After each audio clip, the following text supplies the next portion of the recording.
Touched. Okay.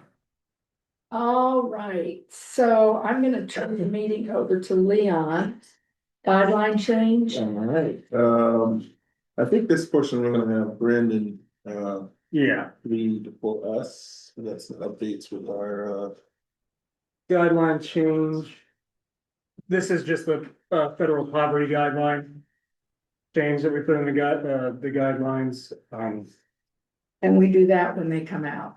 It always comes out in March. Every year. Every year. We have to update the guidelines twice every year. Good, and it's gone up. This reflects that change. So this comes from the state, you think? Mhm. Okay. Ready.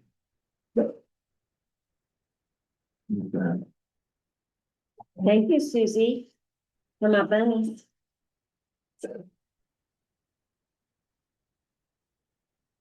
We have to, and then we have a. resolution. Make a Approve it. motion to accept. Motion to accept. Okay, I make a move to accept these new income guidelines. I will second that. All in favor? Aye. Aye. All right, budget reduction overview. Okay, I think this agenda item following up from going over the changes and reductions that we had to do for the budget prior, and I'm gonna turn this portion of the meeting over to Sharon to Okay, explain those things. so we're looking at this form. Well, I did an overview just to kind of help, I think, everyone, and you've seen this kind of form before, notes like what I would do for the budget meeting. But one of the questions that you had asked was, where did I take the money from in the budget?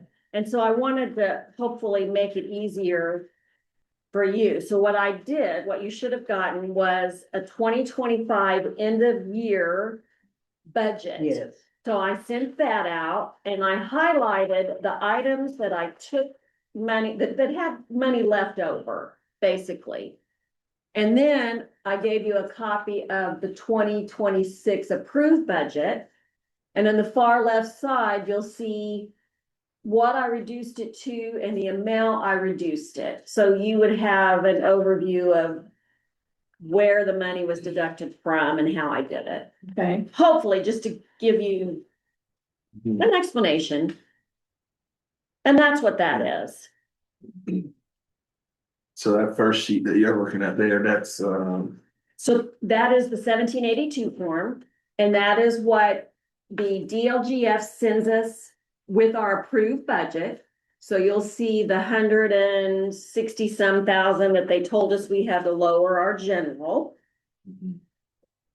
And the 50, thank you, 55, that is how much we had to lower township assistance. And so those are the two numbers, the 166, 735 and the 55, 323 is what I had to take from this. So this was our approved budget. And then what I did was I just widened it out and put in the numbers so that you could see like. how Thank I- you for doing that, Sharon. That was a lot of work. I appreciate that. I tried to figure out the easiest way to explain It was it. confusing. And I think that just by physically showing you, because this is what you saw this budget, and that's the budget we approved.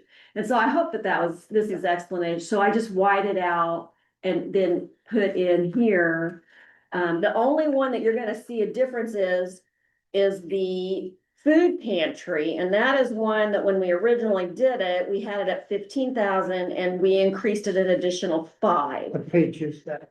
That's what I'm looking for. It is on the very first page, down towards the bottom, and you'll see it's a plus 5,000. And it says food pantry expenses, and it's actually identified as page 2. So I don't know if they're on page 2. Yeah, and so Page 2. plus 5,000. Right here. yeah. Yes. Yes. And so that's the only one that had an increase. because we increased the food pantry after I had entered the budget. We increased it from 15 to 20, knowing that we were gonna be purchasing more food and hogs and beef. And so, if you have any questions about that, let me know. But the reason I included the 2025 with the highlights is so that you could see, we had money left over in those categories. There's a few that you might see that we didn't have money left over, and I just used my experience, like lawyer fees. I lowered it because in the past, we didn't spend as much. We may spend more this year, so keep in mind, we can always move money inside the budget. So if there becomes an issue that more money is spent in an area than what we needed to, we can move money. Leon has the authority to move money in each category. Okay. But if something comes up and we need to move from 1 to 2, then he just has to ask the board, and we do a resolution and we move money. I mean, it's not a difficult thing to do. But I wanted you to understand kind of the method of where I came from and why I moved the money the way I did. And this came from the county or the state? Yeah. What? These directions on how much we had. Less So- than we had. So the Department of Local Government Finance sent us the 1782 form, and they're the ones that reduced our budget. So the reduction came from the Department of Local Government Finance based on the information of the lower income, which Leon can explain. Mhm. Am I explaining it right? Well, yeah, my conversation, basically, they pull the money that we had from the prior budget and look at what we're asking for, combine that with what we're gonna be getting from the levy and other things, and then they do a deduction minus the expected expenditures, and if it doesn't equal zero, if it's anything below zero, they say we have to cut what you're asking to get approved. If you look at my notes here on this notes page, you'll see like with the general township, there was a loss of 31,000 in lit. And so I broke it, on those notes. So do you see where it says budget preparation, property tax cap? So right there, you already see there was an estimated loss of 73,000. Yeah. So that's kind of. And then we've also been spending down, the surplus. Right. And so that's where the loss comes from. So the Department of Local Government Finance lowered our budget.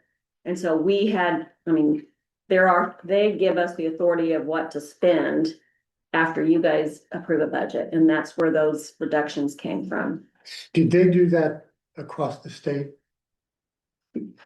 How they do that depends on each individual unit and how much money that unit has in their budget and how much income they have. So I don't know the other townships, whether they were reduced or not, only because I haven't asked them. I haven't been at any of the Monroe County meetings this year because they've always been at a time when I'm in the middle of something. So has anybody else said anything about a reduction that you guys have heard? We had just been so focused on the forthcoming change that we didn't Yes. ask that. Well, I didn't even think about asking. I mean, it is something we could ask. Just minding your own business, huh? Well, Yeah. they've been so focused on the House bill and the Senate bill reductions that it's not even, you can't even kind of have casual conversations because everybody's kind of been in not like a panic mode of Yeah. we're gonna lose income. The merger bill and. Yeah, the merger and all of that. So it's not, it's interesting. We should ask Yeah. Yeah, if anybody got a 1782 form that they reduced their budget. I was just curious. No, now you have me curious. I hadn't focused on that. I've just been focused on us. I think, so we'll ask. and all that was, these reductions was all in the aftermath of like having to do with the CIP Yeah. and propose those numbers and, so. Yeah, So if you have any Okay. questions on that, or if I didn't explain it very well, let me know. I also included our 2026, like how much, now all of this was when I printed it on the day that I sent it to you, so this was all balances based on March 24th of this year. So you can even see like how much money, I think I highlighted, so as of March 24th, this is how much money we have in the bank in each of the categories, just so that you could have as much information. I mean, I don't want to overload you with information, but I also want you to have enough that when you start talking additional appropriations and stuff with Leon, you kind of know where we are. Mhm. So then, how does this impact your day-to-day functioning? You talking about the loss of income? Yeah, Okay. Well. You're saying so these deductions, the deduction of the budget.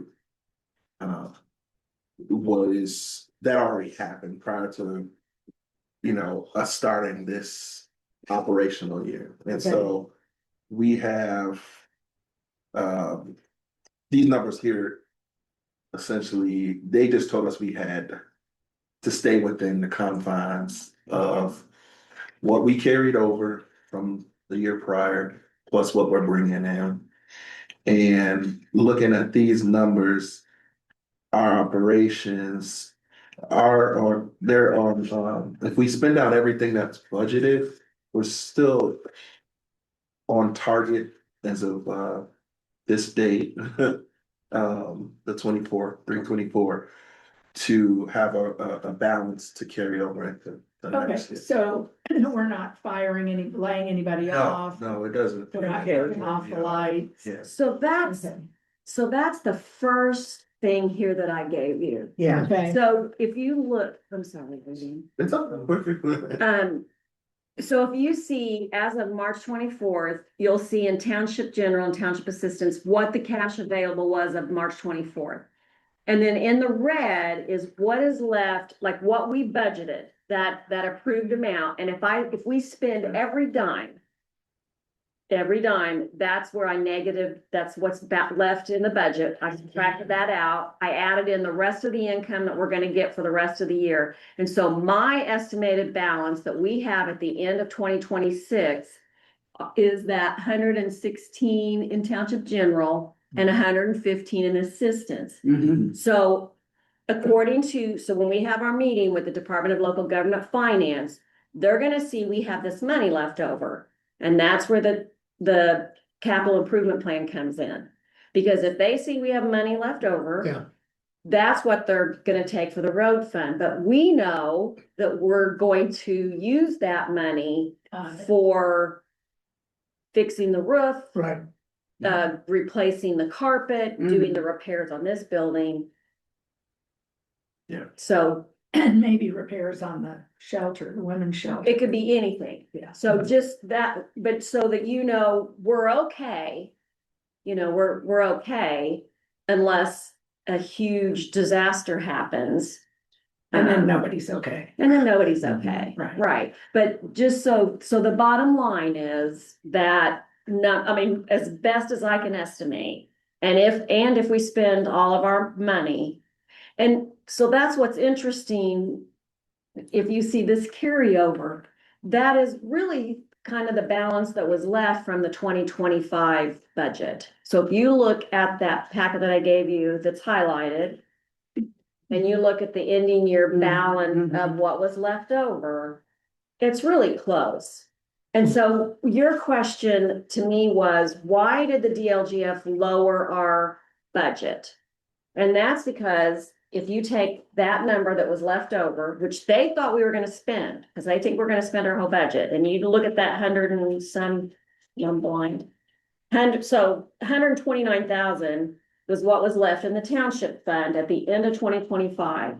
And then you look at Township General, what I show here, 160. it's less.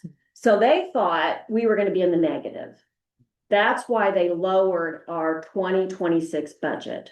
And so for the easiest way for me to explain, because, everybody was saying, why did they lower our budget? Well, because they thought we were gonna be in the negative, because they thought we were gonna spend this 126,000. The income we had coming in was the amounts that I have. And if we spent everything, so if we had spent all of this amount here would be in the negative. Is that? Yeah. And so that's why they lowered our 2026 budget, because they said we're gonna be in the negative. Yeah. And I think that was originally what you were asking me, was why did they lower it? And I don't think I explained it very well. And so hopefully with this visual, you can Yeah. see. I kind of went through this with Brandon and Leon, so I could make sure I was explaining well enough. It's complicated. It's complicated and you aren't the only ones. It's like everybody wants to, why did they lower our budget? How do they think that we're not gonna have the money? And that's why. So, what we did last year was, and I'm thinking of our other social service grants. And we only gave to 2 or 3 people. It's the back of your packet. It's at the last page. Seconds of last. No, and the staple plot. The stapled one, so the second to last page. 2, 3, 4. Oh, yes, I see it. Okay, And so we gave 2, 2, 3, we gave the 5 because of vital. It'd be 6 then because of vital, vitals. Yeah, I see it. There we go. So Okay. what was your question? how are we doing this year with this budget? Can we go back to giving, or are we still, So, yeah, I guess that's the next, we can move into it. all right? Unless you have more, Yeah. unless you have more questions about what I was just explaining, like the budget reduction overview. No, No, Okay, So.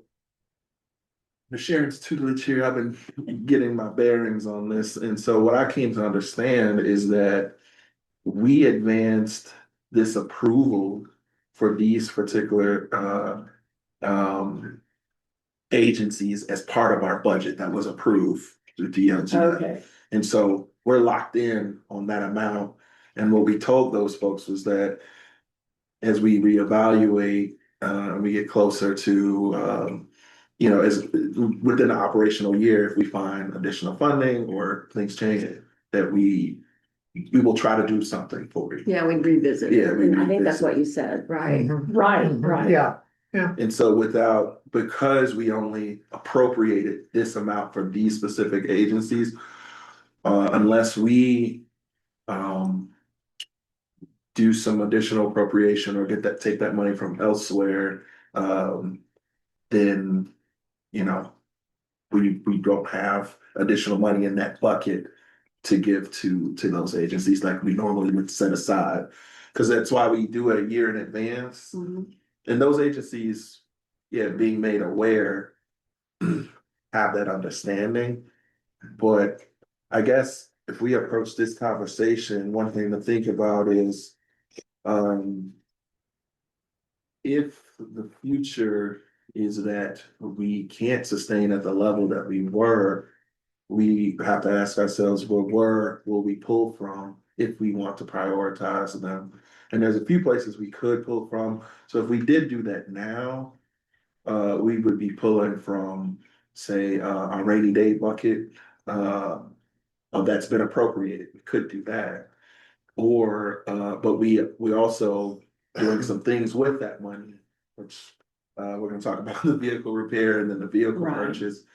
And those things are also, or we could also do an additional appropriation from monies that are tied up into our capital improvement plan if we did that. But these are kind of tied to our wish list for some of the things that we plan to do, or as far as I understand, some of the site improvements and other things. So those are all the considerations we need to think about. And one last thing I wanted to throw in there is, if you look back at this operational budget and the spend down summary, this money here that you see for the line on lit, this this money as we move toward the future, we don't know, and that's what the meeting, we had a meeting recently to petition in front of the county. The county's, how that money's being distributed is changing. It's no longer going to be a guarantee to us, even if we petition. And it's, and so we don't have certainty there yet. Right, We'll have certainty through, I think, 2027. Yeah. And then come 2028, we'll know what they want to do before 2028 comes, but that's the landscape that we're in. And so I guess in this situation, when I think about these agencies that we did help hire, do we want, uh, well, do we want to commit to this handful because that's what we know for now? And if, and understanding that if we do try to help again, that it's potentially taken away from a capacity of us to maintain what we do, without having a future certainty about this other money. And what we're authorized to do, Mhm. which is Yeah. take care of Perry Township. Right. And so I, in this being, and I brought this up to Sharon this morning. This usually, it looks like an annual application process where we Right. get folks to the table. And then I feel kind of bad knowing that like, okay, it's only this small pool. But if we're anchoring our commitments to these in this landscape right now that we're in, we may want to rethink how we approach that in terms of, because I don't want to like falsely invite folks that we know we can't support. Exactly. And so if we can maybe think about, all right, do we do a piecemeal like appropriations by like saying that like this might be our, until further notice, the last thing we could do, that could be something we could do to reconcile, maybe instead of 20K, we could do 10K, I don't know if that's on you guys' hearts to still want to do something, because we went from 100 to 0. Yeah. And even though they've known and they've had a year, because we have that lag between when we give them the money to think about it or to make alternative arrangements. That could be something we could do, but as we move forward, I would think about if we're going to continue to support these incubated agencies that have been with us, then we may think about continuing that, but in maybe form of some continued annual MOU or something where we just kind of consolidate the process where we're not necessarily opening it up, or if we just want to continue just to support those particular agencies, kind of like what we do with Area 10. But we're not giving them money, but we're giving them. Right. Yeah, In but- kind. Mhm. I know at one point we were only considering agencies who dealt with food and shelter. We did do that for a while. Yeah, that's something else to think about Yeah. too. We did limit that several Yeah. years ago. You're Yeah. right. That's when we took out the smaller, like Smithfield Diamond. That's right, that's We right. had to start limiting. One last thing to think about too, Sharon thought we could kick the can a little further here, since we don't typically give this money out till December. And see what our actual spend down will be as we get closer, and think about what we want to give, if so, but understanding, again, this would mean monies that wouldn't roll into next year when we do make that decision. And maybe we'll have more definitive clarity over some of the things that still are in question when it comes to consolidation of townships, which we'll know, well, we actually won't know that till the December. Yeah, probably. But maybe it just gives us more time to see what the counties, what those discussions are like as well. Are they still thinking of, Well, yeah, they're holding these long-term finance meetings, and the township's turn was just this past week, You Tuesday. could probably, don't Wow. they film? It's it? on Cats, So you yeah. could watch it because Leon, Efrat And and Rita. Rita went. And you Yeah. could probably watch it and because Marty Hawk made some comments about like where the money might go. So you might And want was to this- watch it. This was council and not commissioners. Council. It was county council. Okay, Yeah. okay. So you may want to watch it. Yeah, it has some big implications, because right now, that money is about 28% of our revenue on an annual basis. And so, it's quite a bit. yeah, I mean, we could have told you sooner, but I didn't even know, we didn't know you Yeah. were meeting until. yeah, we didn't, Peter texted a Friday, he's like, hey, The meeting was You could- Tuesday and we didn't learn about it. and I think I learned about it Monday evening and thought it was at 1 o'clock, so I thought I could go, but it was, ended up being at 1:30. So I'm really sorry, because we could have let you know. And it is on tax. so It that's- was, correct? Mhm. Yeah. We had to do a And lot, so- I had to do a lot of research on that and just. Leon and Efrat really put in a lot of work into trying to get numbers so that they could present it to him. Yeah, it's just kind of understanding, like, now that the law has passed, like, what does it say? What are we restricted And it to? sounded like they didn't really even understand. Yeah, I think everyone's, like, I was reading through some of the, recent articles that, the B Square Bulletin has been covering this and, even they have consultants and they were, sharing links to, the things that the consultants were putting together. And so, yeah, everyone's just trying to figure things out. The city also has budget authority under this new legislation. And that remains to be seen if they're gonna invoke that, and that might be a repository we may look to since we're in, a large part of our The yeah, township is. it overlaps there, so. And Michelle Bright's been doing a lot of research. She's with Benton Township. Mhm. So between, Leon and Fraught and Yeah, we have a Michelle, really collaborative atmosphere and everyone's trying to do. they're the best really they working can. together to. Yeah, so it's. So it kind of sounds like with this, we should just hands off, Mhm. since We there's so hope, many changes yeah. coming I on. mean, because we've essentially, we've done that hard part kind of already, by telling them. Yeah, And made our decision. But yeah, it just kind of remains to be seen if there was anything additional we Yeah. wanted to do. And And what we have to keep in mind is if we do an additional appropriation, we have to think about then what are they gonna do to our 2027 budget? So if we show them, hey, we're gonna spend this money, then we're looking at possibly having a reduction again in 2027 is the repercussions. and I think one thing though, just in my understanding of like the the landscape of available funding around services, just because it's not what it used to be now, there may be some other avenues we can partner with some nonprofits for, what do they call them? Social service only, like ESG grants or things like that, where we may connect with those potential resources to try to make up for that, and if that's something we want to continue to invest in for our constituents.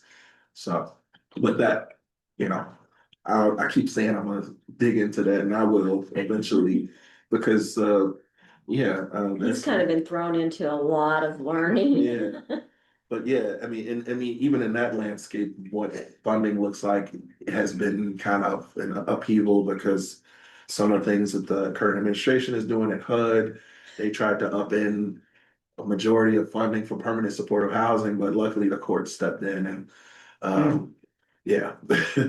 And so right now, that funding has been automatically, the decision just came through the court yesterday that the funding's gonna continue as is right now, so we're protected at least For the HUD housing and for stuff. the remainder of like the 25, 26 fiscal, which those grants run a year behind. It's. Do they run June 30th to July 1st? I think. Are they in that fiscal year? September to October. Oh, that's how the Feds feds. okay, I didn't know that. Yeah, But anyhow, that's, yeah, that's pretty much the meat of all the things considered. We had printed out the improvement plan just to kind of give you visuals on. Just the one page so that you would just have a memory of kind of like how we made a commitment. And it's a separate page, Barb, it's this one that you've got there of kind of like future going forward, what we had turned in, which you said it's every year in September, I think we have to turn it in. So you'll see this again. Of like what we kind of made a commitment to doing for our capital improvement plan. Mhm. Just as a reminder, that's why we. And I think Yeah. part of the discussion too is like, yeah, we continue to basically, what do I want to say, harden what these plans are by taking stock of the things that we want to have done, like the carpet, for instance, there, and like how bad a shape that is in, or building up, or, all those other things, so. Or expanding our food pantry. right now that we will be taking away from that capacity. Cause we need a clean room. Is Potentially. that what it's called? Okay, so I have another question about what you just said about HUD, because Mhm. I think when the courts say you can't do this, that doesn't necessarily mean somebody's cutting a check the next day. Oh, you mean for the funding? So yeah, that's a different, we don't rely on those funds, but for the Right. programs that do. Well, I was thinking about Beacon. Yeah, for the programs that do, they basically had a motion to stay. Well, the courts gave them a timeline, and it's not feasible for them to take away funding based on the timing of things.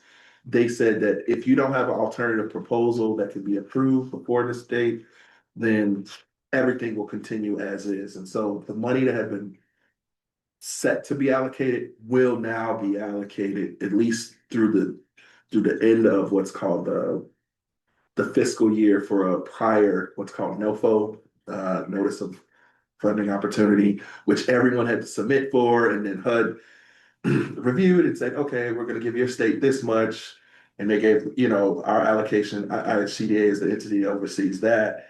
They gave that money, and then we cycle through, and then they said, oh, hold on, we're going to stop you mid-cycle and do a brand new NOFO, and we're like, whoa, hold up, Congress approved this, you can't do that. And so that's why the courts were able to step up and stop it, because this stuff is appropriated to Congress Already, Yeah. right? But when we get to that point where it's time for the new NOFO, yeah, I mean, we might be saved after November, maybe, if we get. At this point, we just don't know. We just don't know, but we may have some folks who will continue to support that work, ideally on our, in favor of like helping people, so.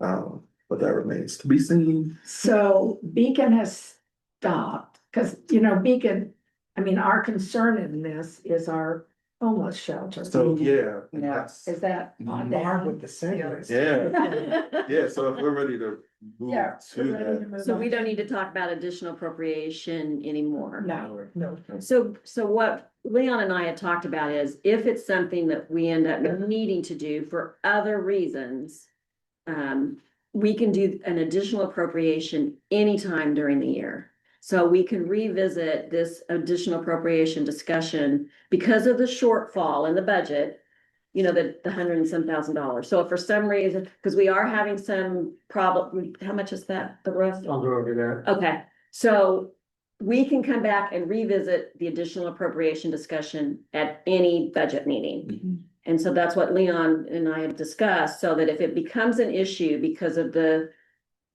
budget cut, not necessarily because of this, but because of the line items that you see, and we end up needing to do an additional appropriation, we can do it later. okay, So that's where we kind of stand with that. And if you're all okay with that, we'll revisit it if we need to. okay. But those additional appropriations will come before the board, correct? Yes. Yes, it has to. So that's kind of a lengthier process. We have to advertise twice. It has to go up on that gateway online. Because it has to give taxpayers time to, I think taxpayers have the right to even talk. We've done additional appropriations before. It's Yeah. been several years, but yes, we can't do it without your approval. Okay. All right, so yeah, getting into Beacon, we had two meetings. We tried to get everyone at the table at the same time, but Yeah. it was a little difficult. We had two separate meetings. I had one with Chris first and then one with Forrest, but I'm gonna talk one about the one with Forrest first. And so that's what this first memorandum is, the loose one.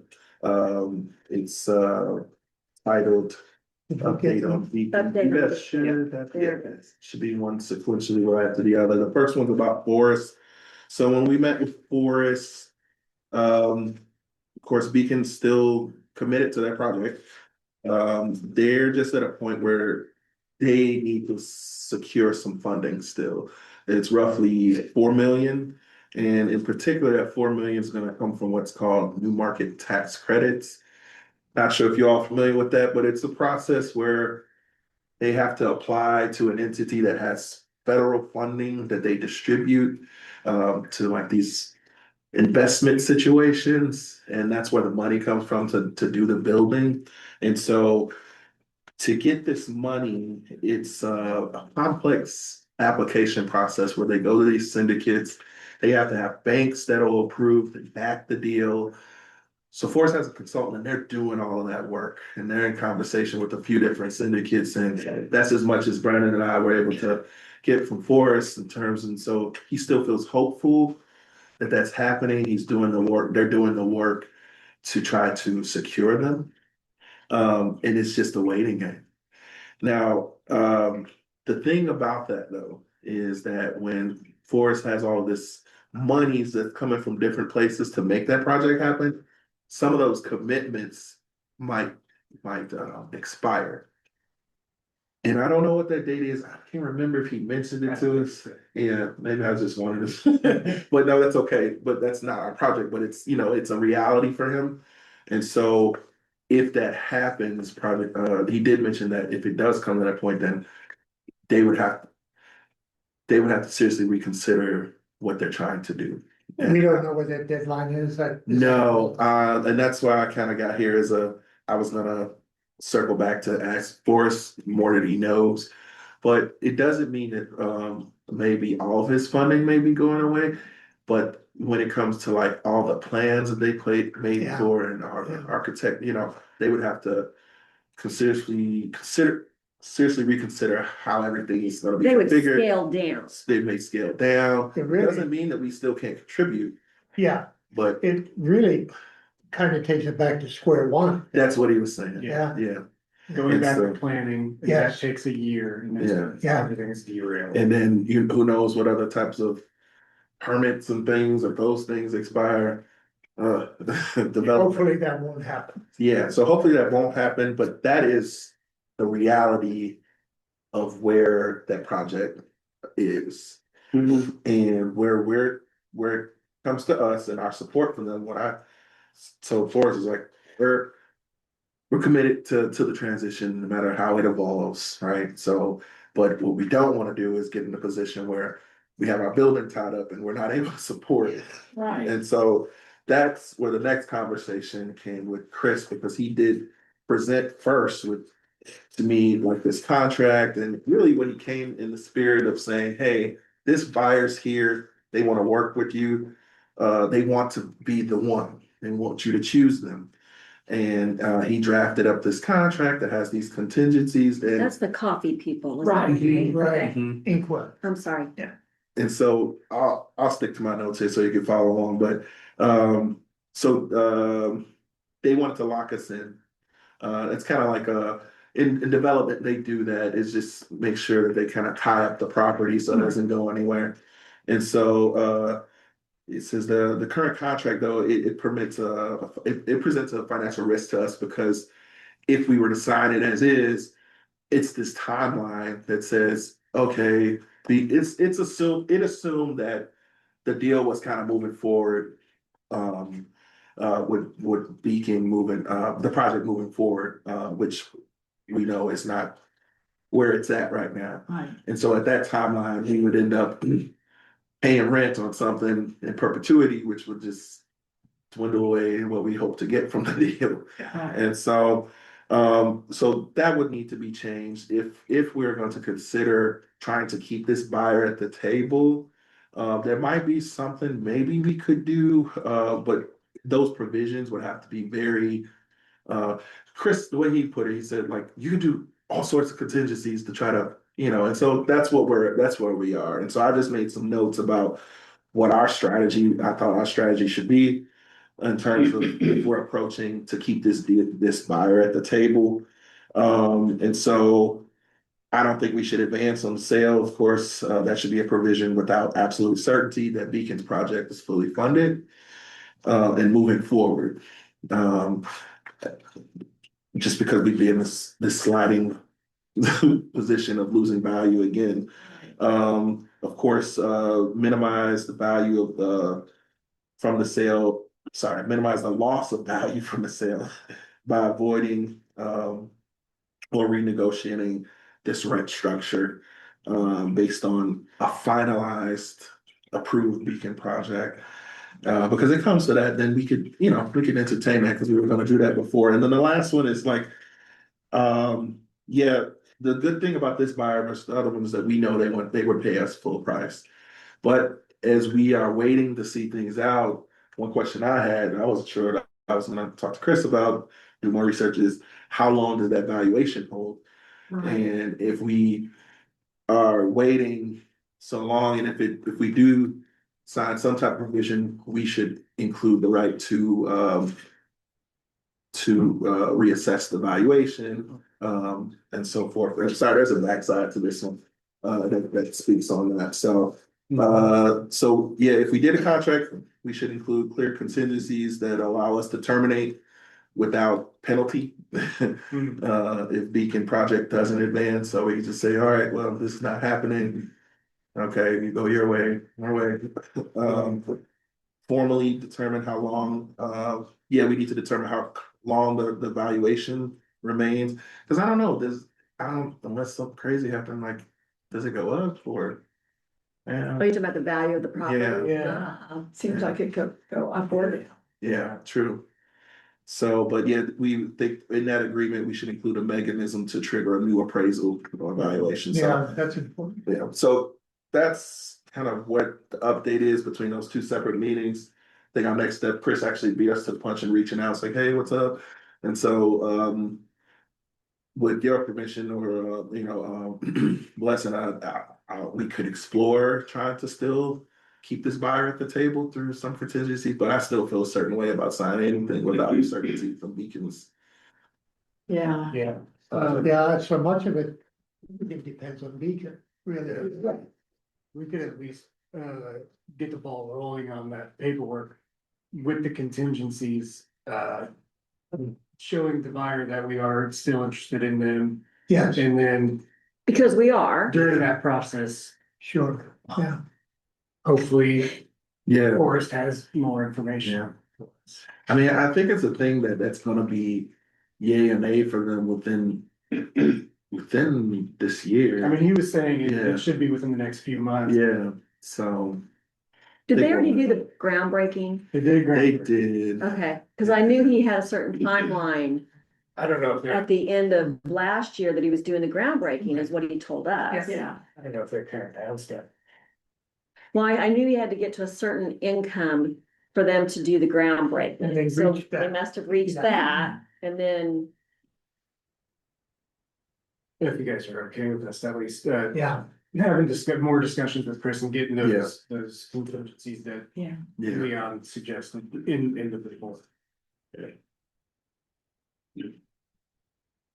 so yeah, any questions Oh, about that? yes. Yeah, it is. development it's like that.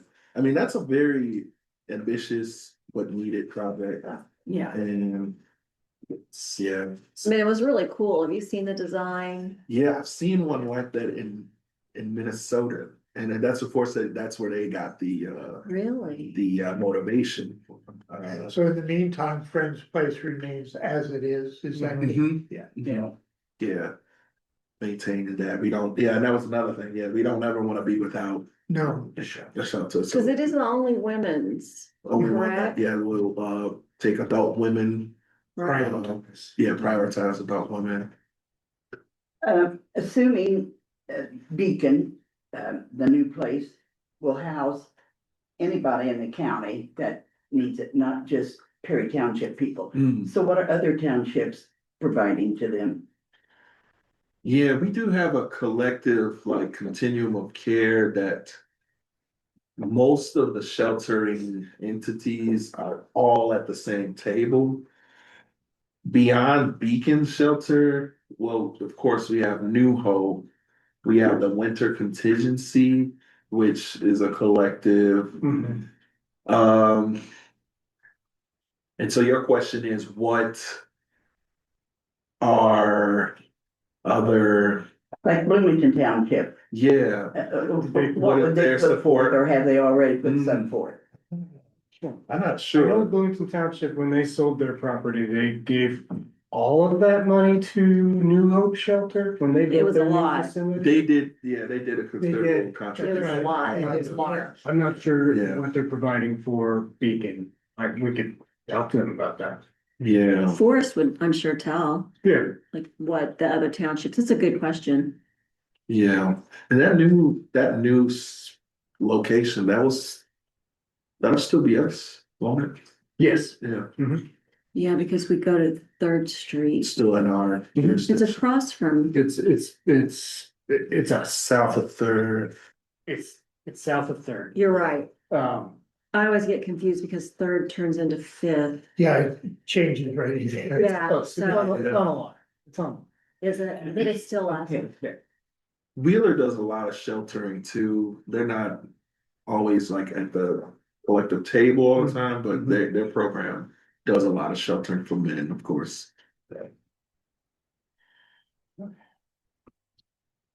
So, yeah, any other thoughts or comments on that? Yeah, we'll reach out to Chris and have a conversation. So I have a thought that's peripheral to that, which is. If the state has said that that we can arrest homeless people, There's a SB.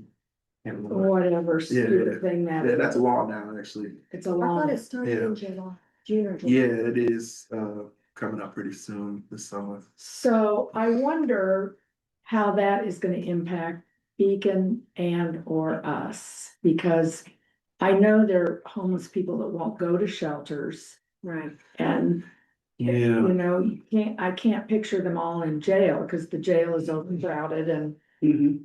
I nobody think can decide what to do about that. we're in one of the most proactive communities that's looking to help people, I Mhm. think, in the state. And we already have like a response system that essentially is kind of doing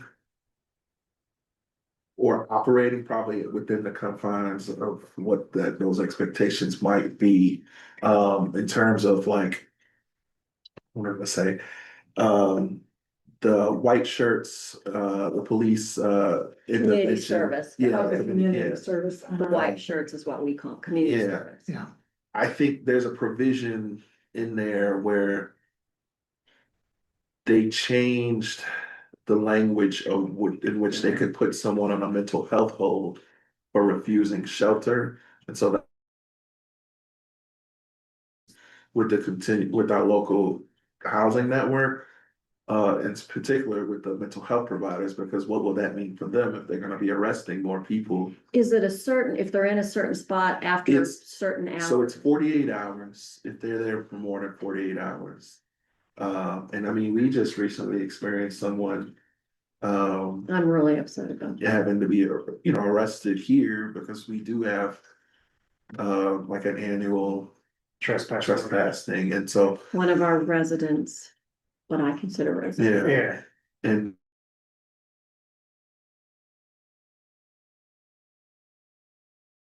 He called on him, he has a dog, yeah, Rob, you've probably seen it, I mean, he has a dog named Scooby, because he's been here a lot. He cleans up after himself. We have no problems with your alter. I would Sorry, I'm think really emotional about it because they enforcement of arrested him. something like this would be very difficult. Well, the Yeah. police came onto the property, somebody, maybe a passerby called because he was behind the building, they couldn't have Yeah. seen him.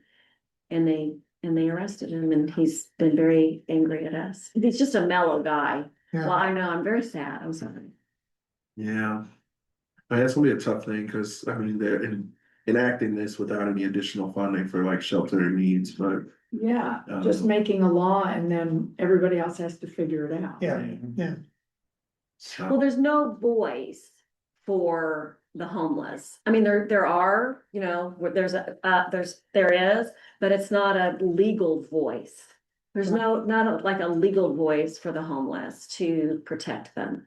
And our remit really isn't taking care of homeless, we're taking care of poor people who need help. Right, because we have our shelter. And so we provide the shelter to take care of the homeless, but we can't make them go to the shelter.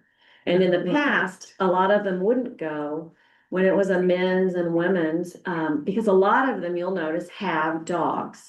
And so years ago, they wouldn't go to the shelter because of the dog. Well, when Beacon took over, just the history, and you'll probably remember, when Beacon took over, they started, if I remember right, they started allowing them to bring, you know, if it was an emotional whatever. And so there was some times when they did allow them to, but I don't know if that's I know the new changed. facility, they actually had space to allow that. It's actually a certain capacity, which. But now it's changed and now it's just women. And so, you know, Rob, and so they won't go, a lot of them will not go to Wheeler. Yeah. And it's just a really hard issue. You know, especially the ones that we know, you know, right, you know, we know them, we talk to them, we try to track them and get their names and, And luckily, like this, well, it's not our issue alone to try to solve. Right, So. right. No, I know that. It's just that Oh, yeah. it'll impact you. I know it will. Yeah, yeah. Well, we glad to be at the table and we'll continue to be, to try to think about what we can do to respond. So this committee is great in that way. Like we have heading home for, which I don't know how many other communities have like a backbone agency where they coordinate so much. And you know, you are aware of our partnership with Heading Home, and we have the caseworkers coming here to assist in that way. And you know, you remember that, right? That we have an office here now. Yeah. yeah, and so yeah, we have the city giving tremendous amount of funding that is supportive to what we're doing.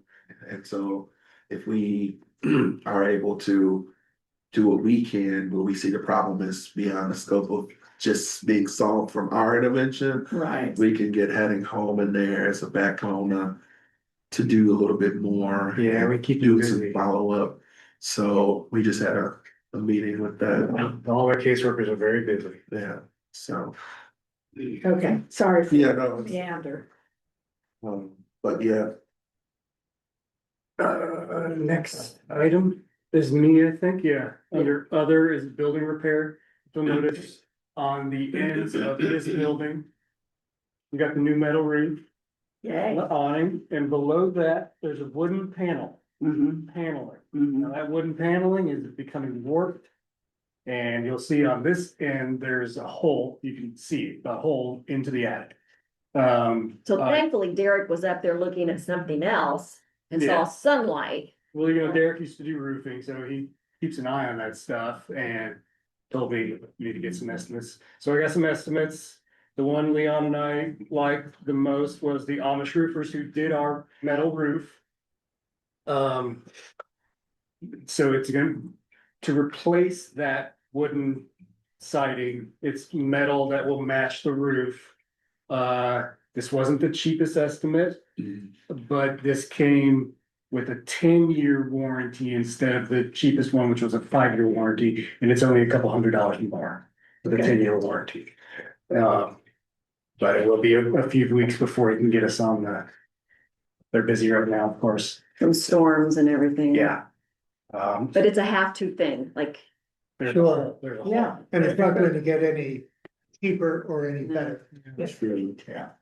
True. So I want to keep you aware of that. And the last point, other, it's quite simply that we're gonna try to move forward with buying a vehicle. We probably, I think there was discussion before, of like maybe first having a place to store it. But I think with the security system and the cameras that we do have, I feel confident that we could move forward with purchasing. We had some other needs come up with maintenance, and Derek had used his car to get some 2x4s and things, and we're like, let's just get the car, Yeah. the vehicle. Right now in the CIP, we have about 60K that we were thinking about, so thinking about that range, up to that range, but something, of course, that'll meet our needs, and we'd like to keep you guys updated on. So are we thinking about, you mentioned lumber and this sort of thing, are we thinking about a truck? Or are we thinking about a farm? Well, in that instance, it wasn't like a great deal of lumber, but like relative to like, you know, what his car had capacity for, it would have been nice to have like a van, something that's kind of transitional in that so it way. needs to be covered because, Food. Nancy would use it for the food pantry, because right now she hauls the food pantry food in her own vehicle, and Right. she's scratched the inside of her own vehicle Sure. with, boxes and canned goods. So it has to be something that's covered. It could be an SUV with seats that fold down. Sure. I think she was looking at those little vans, doesn't have to be refrigerated. Good. But she would, I mean, she was gonna see what the options were, I So thought, would this vehicle be used for anything else? It could be if we I had, mean, I know Brandon brings stuff to my house to be signed, so he doesn't, he uses his own vehicle. so if we had weed complaints and we needed to check those out, it's a possibility that. Since Brandon's taken that over, that he could use it to do weed complaints. If Leon had a meeting to go to and he wanted to use it, he could use it for that.